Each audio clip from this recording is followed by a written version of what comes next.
Welcome back, everybody, to the Real Estate Money School. I'm your host, Chris Noggle, and today is an extra special show because we're going to talk about one of my favorite topics, and that is the infinite banking concept. And I'm joined with two of my friends, Russ and Joey from Wealth Without Wall Street, and we're going to be talking about the history of the infinite banking concept. We're going to talk about a lot of things, and I have no idea what direction they're going to go, but in a moment, I'm going to have Russ and Joey tell you a little bit about their firm, Wealth Without Wall Street, and then we're going to kind of dive into the history of this amazing banking concept. But before we get into their story, I want to talk about all of you and your journey to becoming a rebel banker. You hear me say this all the time. Your journey to becoming a rebel banker begins with gathering knowledge, finding the right sources for what you're trying to do, but then it always stops. So many people never actually apply the knowledge that they get. You see, right now in this world and in this digital age, you can get information on just about anything, but that's not the important part. The important part is what you actually do with the knowledge that you get. So my challenge to you is, what are you going to do with this knowledge? Are you actually just going to take it and say, oh, learn something new today? Or are you going to take action on this? So let me give you a challenge. And that challenge is, if I give you a book for free right here, Mapping Out the Millionaire Mystery, all about the topic. We're going to talk about the infinite banking concept and the Nelson Nash story. We're going to be talking about this, and I'm willing to give you this book for free. But you have to go on to my website and click a button. I know that doesn't sound hard, and you're like, well, that's too easy. But you know what? It takes you going out there and doing something that's taking action. So go to chrisnoggle.com, find the resources tab, and get yourself Mapping Out the Millionaire Mystery for free, and we'll see if you pass the challenge. So with that being said, gentlemen, thank you for joining me on the Real Estate Money School today. Our pleasure, Chris. Thanks for having us. Yeah, happy to be here, man. Absolutely. So tell everybody a little bit about your firm, Wealth Without Wall Street. I love the name. I think it's the greatest name in this industry. Well, I mean, is there wealth with Wall Street? I mean, for real? Like, let's just be honest. It's all without Wall Street. We just have to find what works for us. And that's really what we're about, as you know, is helping people to find, to go through their own journey of clarity and then taking control, picking a path or their course, and then living a life that's worth living. And ultimately, it all comes to finding that course through places outside of Wall Street. Yeah. I mean, exposure, right? I mean, sometimes people say you guys are the kings of passive income because you're always sharing new ideas of ways that we can put these life insurance policies to work. And that's, I mean, our goal is to create a movement of people just like, in concert with you, and as to show people there is another way. And a lot of times we have not been exposed to the different ideas that are out there. And so what we don't know, we fear. And so when we get opportunities to see things and see others having success and the success that we want, which is the time freedom that we all seek in some manner or another, it gives people momentum and encouragement. And that's kind of what Wall Street exists for. I love it. And, I had the luxury of actually being in your office. And for those of you, many of you may never see their offices in Birmingham, correct? Birmingham? Yep. Okay, I just wanted to make sure I got the town right. I was in an Uber, folks, so I don't remember where the heck I was. I was somewhere.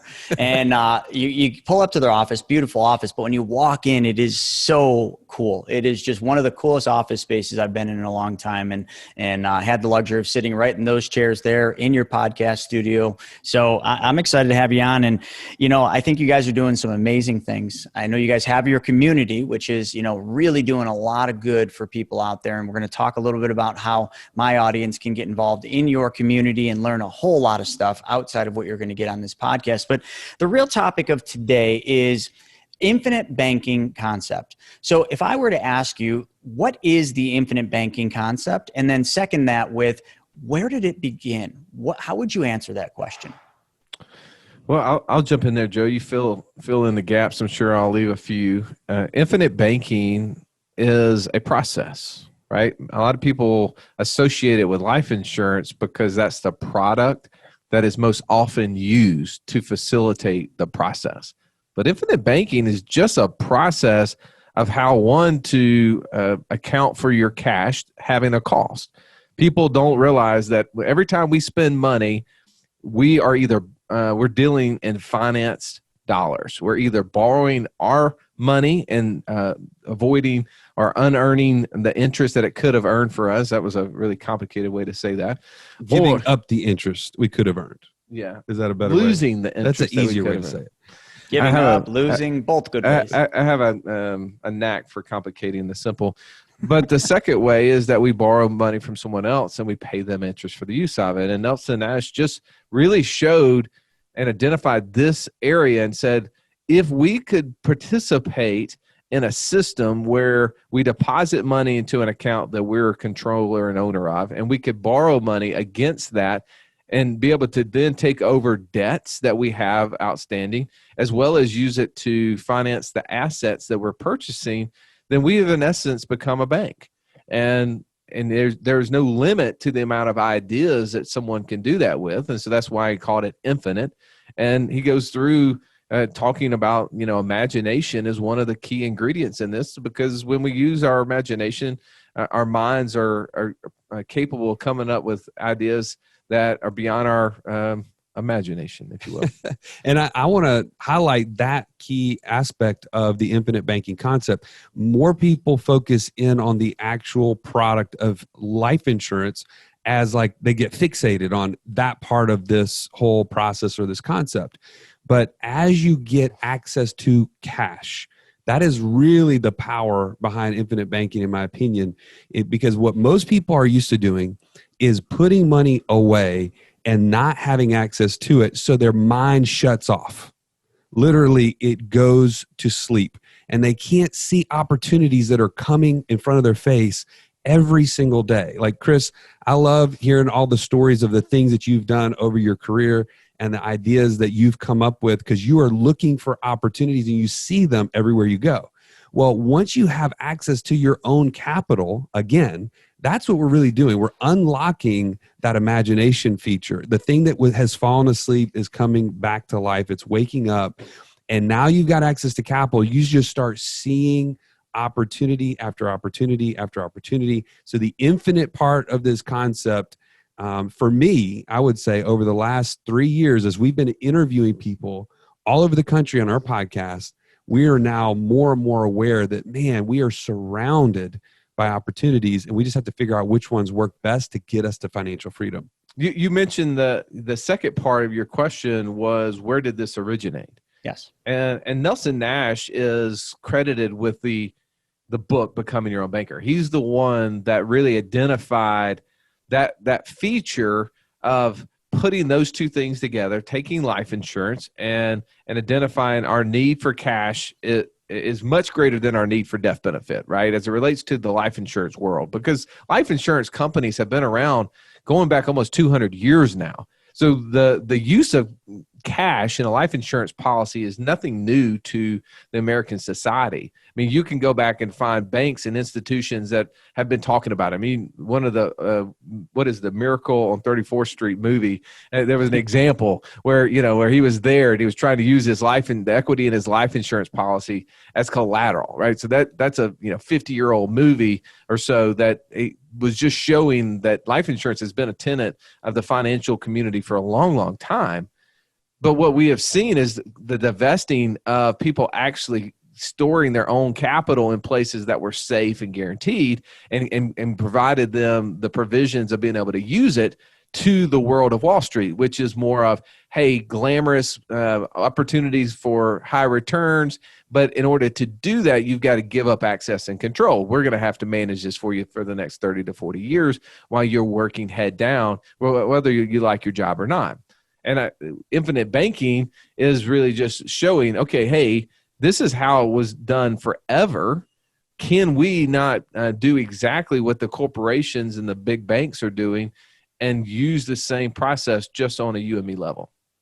I love that. And, one of the things that I loved about what you said is, how, I'm coming in and using this for all different things. And, I can take that back to a story that I often say. If you went around and you interviewed 125-year-olds and you asked all of them one question, you said, are you going to be successful by the time you're 65? You wouldn't even get the words out of your mouth before that 25-year-old would say, absolutely, that's a dumb question. Of course I'm going to be a success. Why do I have to wait till 65? Then all of a sudden, life goes on. and time goes on. And by the time they hit 65, statistically, those 125-year-olds will fall into the statistics of Social Security. And that says that only 5% of them, 5 out of those 125-year-olds will be successful at the age of retirement. Actually, only one of them will be what we call wealthy or rich. The rest will basically, some of them will be, not many, like 4 of them will be financially secure. And then the rest of them will either still be working or broke. So what the heck happens from the time we're 25 and we feel like we can do anything, anywhere, anytime, and of course we're going to be a success to the time we get to be 65? Well, I figured it out, and it's one thing. It's called conform. The people that live through their lives, they get beat up so many times that they just are taught and trained to conform and follow the leader, and that does not involve creation. The successful, those five of the 5 guys, the 5%, whatever you want to call it, the thing they did different is only one thing: is they created. Infinite banking is nothing more than creating. That's all it is. I mean, because it's infinite. We can use it for anything. You want to use it for real estate. You want to use it to get the money back on all the cars you buy. How about boats?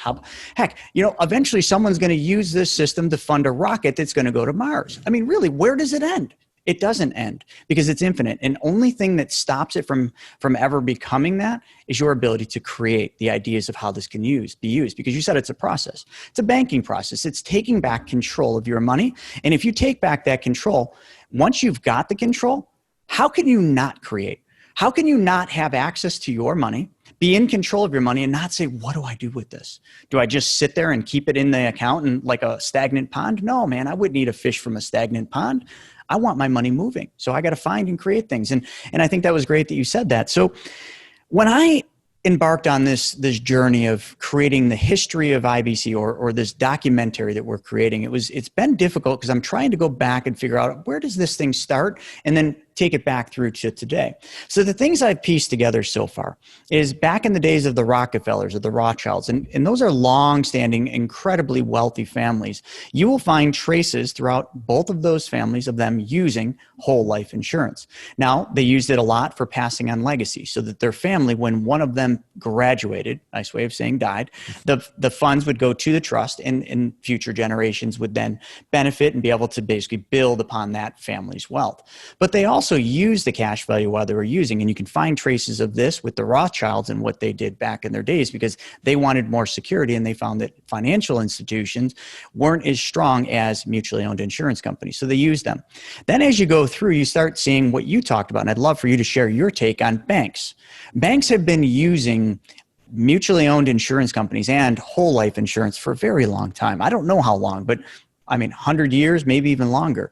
And they use it in a very unique way. But for some reason, the average person never hears about how banks use it. They never hear about how corporations use it. They're only sold life insurance so that they have a death benefit when they die. And you just said that Nelson, determined that it was more valuable to talk about cash and have more cash than it would be about the money that's passed on. So can you elaborate a little bit on banks and how banks have used this throughout time? Yes, if you go to fdic.gov, you actually can do this analysis for yourself. The industry analysis is in there. You can choose the bank that you may personally do business with, or one that you want to look up. So I'll give you statistics of 3 of our nation's largest banks: Bank of America, Wells Fargo, and Chase. Those are huge banks. Yeah, those are the 3 largest. And in that order, they have $22 billion, $18 billion, and $11 billion in cash value life insurance on their books as of the end of the second quarter of 2020. That's not the death benefit. That's the actual cash value of those policies, just to clarify. Which is really interesting, because when you do some research on these banks, we know that bank branches are in the most prime locations, right? We always will say that, sometimes we're at conferences, and you may have repeated the same statement: who is the nicest and the prettiest of buildings in any city that you go in, right? They're the ones that are the tallest, you got the water fountain up front, the marble floors and all the stuff, the bank branches. Well, what you'll also find is that those 3 major banks have more money in cash value life insurance than they do of all the bank premises. Meaning their real estate holdings. Their real estate holdings are actually worth less than the cash value stored in the insurance policies themselves. And that to me says something. It is, a lot of times we will say, don't you know, or haven't you read that life insurance is a bad place to put money? And I think we all have heard and we all have read that same thing. And then my typical response is, haven't you heard or haven't you read that banks put as much money as they possibly can by the federal government into life insurance policies? And nobody's heard that. The response is, no, I've never heard it or never read that. And I'm like, well, why do you think that is? Do they have access to things that you and I don't, or are they potentially using tools and asset classes differently than you and I have been taught? And so when we look at banks, obviously we know the history. We know how banks make money. They make money making loans. They get somebody to put deposits in.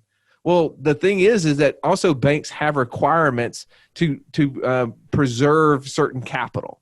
And what they do is they put that capital, and there's different tiers, and their tier 1 capital is the safest asset class that they can have on the books. And they have to do that in order to meet some of their charters and the requirements by the FDIC. Well, they put as much of that money, usually up to 25%, into cash value life insurance. And so when I look at people that are running these banks, and whether you like them or not, you understand that there's a really smart, bright people that are working in there. And if they're putting as much of their money as the federal government will allow them, why would I not want to follow suit? Well, that sort of only makes sense. But, once banks put money there, so a bank's an entity. So how does a bank take out a life insurance policy? If they own, Bank of America owns, let's call it $22 billion in cash value life insurance, like an entity can't buy and be insured. So how are they doing this? How do the banks actually facilitate that much whole life? So they have learned early on that if they put a title on somebody, you ever wonder when you walk into a bank and literally the cat who is giving you like change of a 20 is an executive something or other? You're like, dude, you are a bank teller, okay? You are not an executive. They're the VP of money distribution. Yeah, he's got the gold badge, man. He doesn't have like the regular badge.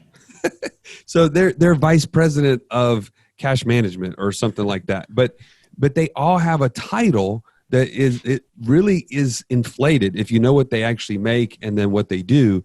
And to be honest, that's what banks have figured out, that if this person is a key person in my organization, i.e. they have a really nice title, I can insure them. I have an insurable interest in their life. And so they have learned, especially at the higher levels, of course, executive levels, that they will insure those people and even produce from that even some sort of a bonus plan or some sort of thing like that. And we've actually figured out how you can do that at a you and me level more through our dual executive. Well, if you think about how businesses are operating, businesses have to put capital to work in order to make a return. And some businesses buy food, and then they buy it at wholesale and turn around and sell it at retail. Some businesses buy property at wholesale and they turn around and sell it at retail. Well, banks are buying cash. That's their item. That is their good of service. And they're good at their business. They're really good at their business. Here, let me give you a statistic. And this is from 2017. We haven't decided to go back and spend the extra $50 to find out the latest information. We figure this is good enough. But in 2017, Bank of America had a little over $860 million. Billion. I'm sorry. Come on, there's a B, not an M. $1 billion, excuse me. Thank you. That's why I have a business partner that remembers things. $860 billion on deposit. Now, they turned around and lent those dollars, right, for a profit. Their profit was 5.2% on average is what their average rent rate of that cash was, right? That's between credit cards, mortgages, car notes, personal loans, whatever. You name it, 5.2%. And on average, they paid those depositors 0.2%. Now, the uneducated, which is not your audience, might say, oh, they only made 5%. But everyone who understands real estate and understands leverage realized, no, they didn't make a 5% return. They made a 2,600% return. A lot more. And they start thinking, oh, well, that is a good use of their money. But as you said, they know that the value of that, the bank has to have all of these VPs of cash distribution and sucker, management in order to dum-dums. And sucker are, two forms, the literally thing you put in your mouth and the people that come in and out of the doors and give them their cash. But they know that those are the people that actually run the business. So then they need to insure the people that are going to facilitate the function that makes money. So they do insure those. They realize that's who makes the money. And as Joey said, we realize that when we're using the same process on ourselves, is that we better insure our greatest asset, which is ourselves. And we're going to then use our ideas and our businesses in order to create the cash flow. And so now we've already done the parallel to the banks, which they're using their business employees in order to then rent cash, and we can then insure ourselves to go out and do whatever business is in our area of genius. And it's interesting. Out in Birmingham, you guys have lots of banks, and when you walk in the bank, does your bank give you suckers as well, like at the teller lines? I think it's a requirement. No, what do the suckers say? Like, what does the wrapper on the sucker say in your part of the, usually? Dumb. I swear to God, I'm not even kidding you. I've traveled all over the country and I've gone to lots of banks. I've never been in a bank that had a sucker that didn't say dum-dums on it. Like there is something to this. They either own the company that makes the suckers or they're trying to send hidden secret messages. They're good suckers. I'm not going to put it past it. Like I take a dum-dum sucker, but it makes you really think about it when you unwrap it and you look at it. Does that really say dumb? What are you trying to say to me? Can I just have that loan at 10% or not? Sure. Yeah. I'll make my deposit too. And you're going to pay me how much? 0. All right, great. Give me that loan at 10%. Well, but see, even if we're going to go through the banking, here's your sucker. Yeah. Well, we know the banking function as we deal with this, and this is kind of tying it back to infinite banking is where just my personal story. So my wife is a dentist. So man, we used to love banks that gave out suckers, right? Because eventually sucking long periods of time on sugary, sticky substance will lead them to coming into her office needing her services. We're huge fans, right? We were glad for the banks to do that. But one of the things that we realized is that Bank of America, because I was just speaking of them, we had taken out of a $600,000 loan for her business.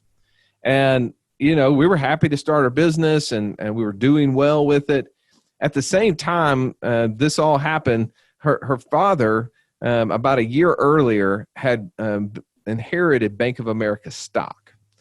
And Bank of America stock, as you know, went through a tragic downturn like all other bank stocks in 2008. Well, I had set up a stop loss on his stock. And so at about 15%, it sold it. And there he is sitting in cash. And he was so grateful a couple of months after the fact when his stock sold at roughly $42 a share and it dropped to about $3 a share. Mm-hmm. But he's sitting on cash, and as you can imagine, someone in their 60s would be after watching this all happen, wondering, what do I do with my money? I read this book, Becoming Your Own Banker, and I said, you know what? We've got Bank of America cash, right? I mean, it came from the stock and it's sitting in cash. And over here, we've got Bank of America loans. And we're doing business at the same bank. The difference is the bank's the one making all the money because my father-in-law was getting 0% on his cash, right? The banks weren't giving any money, interest on deposits back in that time. They didn't care. They didn't want still not, by the way. They didn't want the money. They didn't want to be lending it out. They didn't want the money, right? And then at the same time, my wife had a 7.95% loan that she was paying every single month, and dentists have a less than 1% default rate. So I read this book, Becoming Your Own Banker, and I went to my father-in-law and I said, let's do this. Let's trade hands here. Let's take the money out of Bank of America's pocket and put it into yours. So what does that mean? I said, I want you to take a $600,000 cash withdrawal, and I want you to go pay off this loan, and we're going to set up a promissory note to where now the $5,600 a month payment or whatever it was, I've forgotten the exact number right now, instead of us sending it to Bank of America, we're going to send it to you directly. And he's like, that sounds like a good idea. And we did that for almost 10 years before my wife ended up selling her practice. And it was an amazing way of just watching the true process of banking work which was internally inside the family units, which is what Nelson Nash, who wrote the book Becoming Your Own Banker, he would talk to us all the time about. He loved sharing the stories about how he was just buying the newest policy on his great-great-grandchild. And he was saying, I'm never going to be here to see them actually use this policy, but I know it's going to be in existence for the next 70 to 80 years, hopefully. And he had already seen the fruits of that labor of how his kids had borrowed money to buy cars and houses, how his grandkids had used it to start businesses and buy their first cars.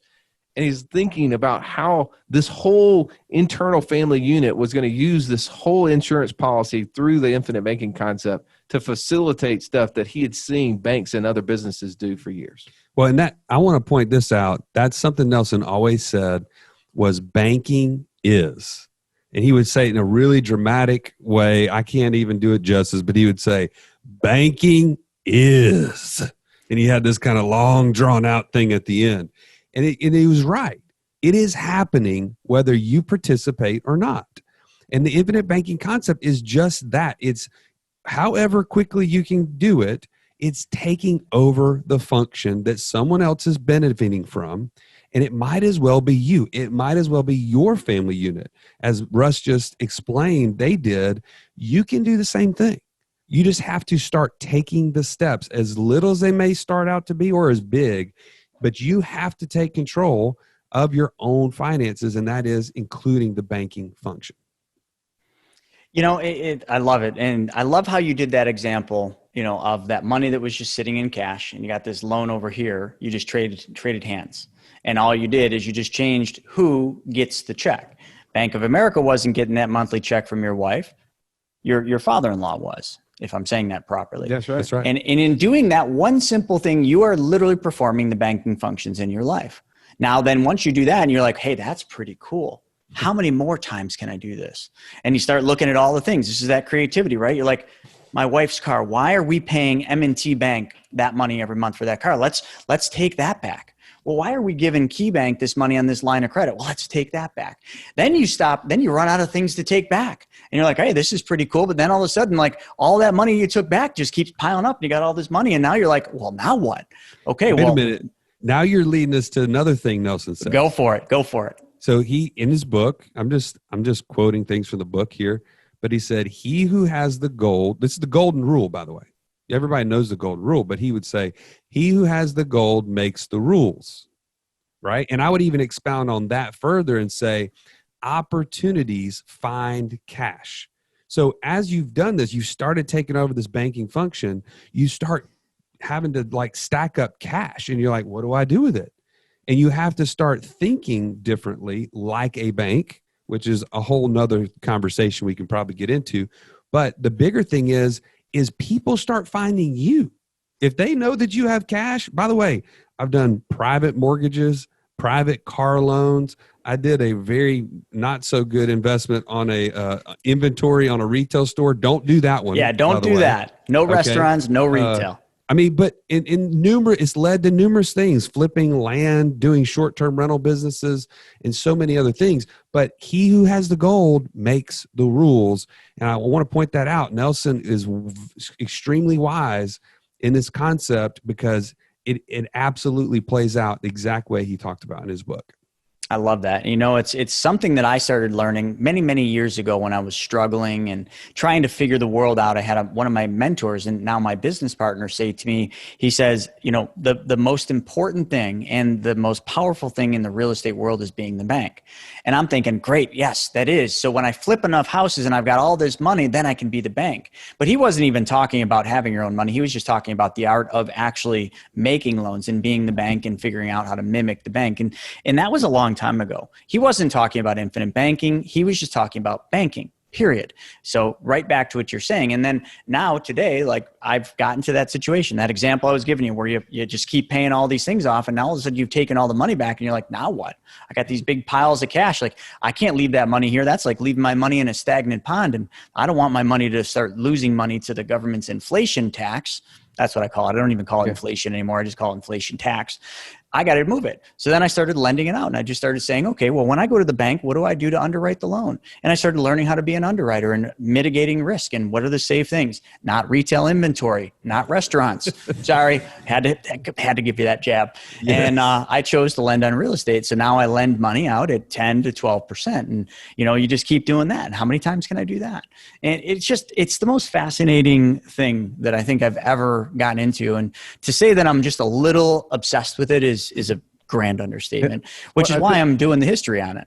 Well, I think it was J.P. Morgan that actually said, own nothing, control everything. He did. Right? He did. Yeah. I'm reading a book on the Federal Reserve, and he absolutely said that in that book, and that's, for good, bad, or indifferent. Yeah. Well, when we think about, those who are the banks who are lending, because for those real estate deals that you're lending on, you actually control the asset, but you don't own it. Nope. But wait till one person defaults, then you have the asset and the cash flow that they were giving you, right? You are in the best position, and every time they make a payment, it only secures your position with that person. Because the asset then becomes worth more, and the debt against it is worth less. So you're in that much, better to benefit if there was a situation where they defaulted. I remember my wife would always ask me. We have small kids and girls are our oldest, and I can remember I was watching Mary Poppins. And there was a song in Mary Poppins, if you remember, if you've ever watched this. I know you guys recently had a baby, so maybe this will be something you guys will go to. The original Mary Poppins, when they went to the bank with their dad, and they were talking about all the things that the banks would do. And one of the things he said, it was, think of the foreclosures. And my wife asked me, she said, I don't understand. Why was he saying that in like a joyful way? Why would he be excited about the foreclosures? And I was like, well, you understand, they then have the asset. They now control it. And people are like, well, wait a second, that doesn't seem like a good thing. Well, it's not, because we've always been the borrower. You've always been the other side of the coin. Yeah, we've never been on the lender side in a position to control. And I think that we see this happening with money, that we can take part in that transaction. It does require us to do a lot of things, but one of the things is that we have to increase our financial IQ. And I love the fact that you've written a book that is teaching people. Well, me and Brent. Let's give credit where credit's due. Well, I love that, but I mean, Brent's not on the show today. We'll give him credit later. we obviously love Brent, but it's when you're teaching people, like you're trying to encourage people to increase their financial IQ. That is the one thing we cannot delegate. Once you get your financial IQ to a level and you decide, hey, I don't want to be as involved, that's okay. But you can't initially just delegate everything away, because if you're not in an understanding position, you're going to be the one being taken advantage of. They say joint ventures are when someone with money and someone experience partner up, and by the end of the deal, they switch places. We want to be financially astute in our knowledge, so that way when we give money to someone, we don't switch places and have the experience but don't have the money anymore. Well, right? it's a difference between delegate and abdicate. When people, why we're so passionate about wealth without Wall Street is not because Wall Street itself is a bad thing. It's the mindset that it creates. The mindset is one of, I'm just going to abdicate this. Either one, I'm not smart enough. I don't know enough. I just need to let somebody else handle it. But this is your money. It is impossible for someone to care about your money more than you do. They will not do it. I got to say this. So as an old advisor, 16 years on Wall Street at a high level, I always remember a lot of people, like we joke around about this inside. We would always say, Wall Street is the only place where someone pulls up in a Rolls Royce and gives their money to somebody that took the subway to work. That's it. I mean, that sums it up. And that was like an inside joke as an advisor. But like, think about it. Like, when you pick the person to give control of your money to, are they living your perfect day? Are they living the life you want? Most of the time, no. Most of the time, they're in a worse financial position than a lot of their clients. But that's just what we've been taught to do, is to give up control of our money, because we've never been taught how to take back that function that we so have been trained to just give up. It's sick, actually. But that's what we're trying to do, that financial IQ. It's giving people the knowledge to basically then understand that no one's going to care about their money more than them. So why don't you just learn how to be a good steward of your money? In the infinite banking concept, the process is exactly that. And with that, let me move to some of the names that people recognize, because one of the biggest things I struggle with is I do, just like you, I teach this all over the place and I talk to thousands of people. And the biggest thing, when you really explain this to them and you show them the outcome of it, the only thing I ever hear is, that sounds too good to be true. That must be a scam. That must be some type of a Ponzi. I get it all the time. And the trolls come out like crazy on Facebook.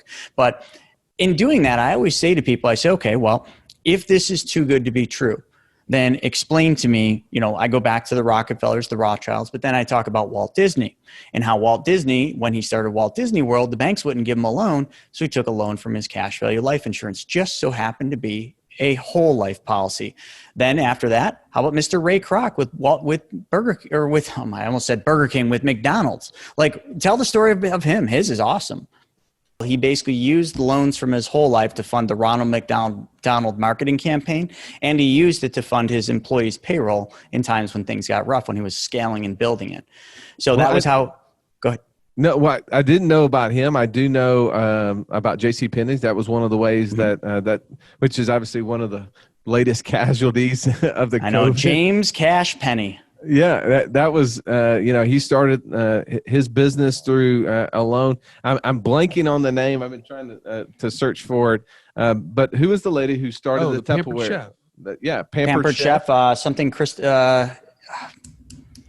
Is it Christopher? Something Christopher. It's slipping my mind. But she had an idea for how to take Tupperware and create a multi-level marketing business for women to be able to use and start their own businesses out of their houses. And the idea of how to be able to get this off the ground, she took a loan against her cash value life insurance policy. I mean, there's tons and tons of these stories out there. I mean, the thing, it's easy for us to go see the stories of the corporations, the Walmarts, the Coca-Colas, the General Electrics, the banks, right? You can go see that because all of that stuff is public record, right? That's easy. The individual stuff, the reason we don't see it, and this is actually one of the reasons a lot of our clients choose to use life insurance, and they've come to us and told us so, is that it is private, right? This isn't public record. So, I mean, you only get some of these little snippets if somebody was being interviewed and they happen to say, hey, by the way, nobody wanted to take a chance on me, so I took a chance on myself. And they said, well, how'd you do that? And they said, well, I took a loan against this life insurance policy. And they just focus on everything after that, right? Just some of us who are just curious and interested in that one little aspect, we try to, take note and remember these things and we write down these ideas and try to point back to these people. But we know that the amount of life insurance that is sold on a yearly basis and is consumed is not all being consumed by banks and corporations. It's being consumed by you and me. And the successful stories that we hear from the entrepreneurs who've started their businesses and who've left their corporate jobs because they took a chance on themselves, they invested in themselves, they used that money to help them make a transition. Is this sounding familiar, Joey, at all? I feel just remotely. If it sounds familiar, actually, I did that. I actually, and I don't know if we've talked about this before, Chris, or not. We have not. I was in the mortgage business for 11 years. And as I was kind of working up the ladder there, so to speak, I was working more and more hours with more pay to go with it. So it's kind of like that carrot that was being dangled out there. And started to realize I was losing a lot of who I was when my wife was like, hey, we're on vacation, put the phone away, right? But you're kind of constantly stuck in this idea that, man, I've got to keep working. Otherwise, I was on 100% commission, right? So if I wasn't working, I wasn't like a payday 60, 90 days from now. And so anyways, but I started learning this from Russ. He was my coach for 4 years. And in 4 years, it was such a dramatic change to the way I think and the way that my family's finances were now being stewarded. I was like, this is something people need to know about. And I got so fired up. I went home to my wife after one of Nelson's conferences, by the way. And And I said, hey, sweetheart, she's pregnant, by the way, with our fourth daughter at the time. So, you got some catching up to do, Chris, but you're on your way. And she's pregnant, and I'm sitting there. She doesn't work outside of the home. And I said, hey, by the way, you know how we make well over $300,000 doing this mortgage thing? I think I'm going to go ahead and just get rid of that and go ahead and do this business over here with Russ. And I knew it was the right thing to do when she said, I think you should do it, like right out of the gate. And the reason she did it was not because she thought it was a good business idea, but she said, I really wanted my husband back. And I could tell that you were just working yourself ragged, and I was losing you in the process. And that's the thing I want to point out about this. The concept of infinite banking, the process of infinite banking, it dies if we think the policy is going to make us wealthy. I love that you said that. Okay. It dies. It's not, we don't need to perpetuate this idea that a policy is going to make you wealthy. It's what you do with it. It's now, because I had stored 4 years, I had capitalized these 3 policies at over $60,000 a year. I had the confidence to walk away from over $300,000 worth of income every year that was fairly, consistent, to start a business from scratch and not miss a beat with our lifestyle and our life. And it's since grown to now we are building several businesses from this capital that we've been able to build in these policies. And I just want to point that out. Like, don't get lost in the policy. Allow the policy to be the first step in unlocking your brain to start seeing how you can create wealth outside of that. No, that's great. Yeah, I thought that was great. And I love the example earlier. Remember, you talked about your father-in-law and your wife's loan and how you just exchanged hands. Really, the policy, that everybody glorifies as being the magic bullet, the silver bullet, it's really nothing more than the machine we use to move the money. That's all it is. Because if you just added one thing to that dynamic of, the money from Bank of America and the loan, and you just took the money from Bank of America and you just changed one thing, and that was where the money went first, and put it into a policy, the only thing that policy does is creates a perpetual tailwind called compound interest, or I like to call it uninterrupted compound interest. So now you have a machine that allows your money to work even harder than it can on its own because of that uninterrupted compound interest factor. And I always glorify Albert Einstein. Pretty smart guy. I think nobody can take that away from him. And he said that compound interest was the 8th wonder of the world. Those that understand it earn it. Those that don't, pay it. So which side of the fence do you want to be on? Do you want to understand it and earn it, or do you want to pay it like 95% of the people out there? That's all this thing is. This policy that everybody wants to focus on, because it's that widget that everybody knows and they either hate it or they start to love it. That is nothing more than the engine that moves. That's it. Just move. It's like, picture it as a pump. It just moves your money through it. And if you don't know how to move the money, it fails anyway. Well, it doesn't fail, but it really doesn't work.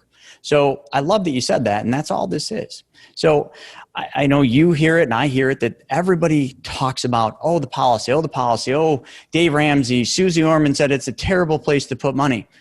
Okay, I agree with Dave Ramsey and Susie Orman if you're talking about a regular whole life. Probably not the best place to store your money. But if you use it, because it's a process of moving money, it's a completely different dynamic. Then you just look at it as, well, that's the best machine for this job. That's all it is.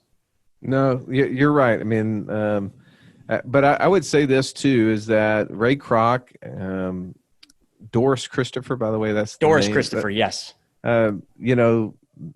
Walt Disney, all of those people, Joey Mure, James Cash, Penny. I mean, all of these people, they had set, with the exception of Joey, had set up a traditional whole life policy. Yes.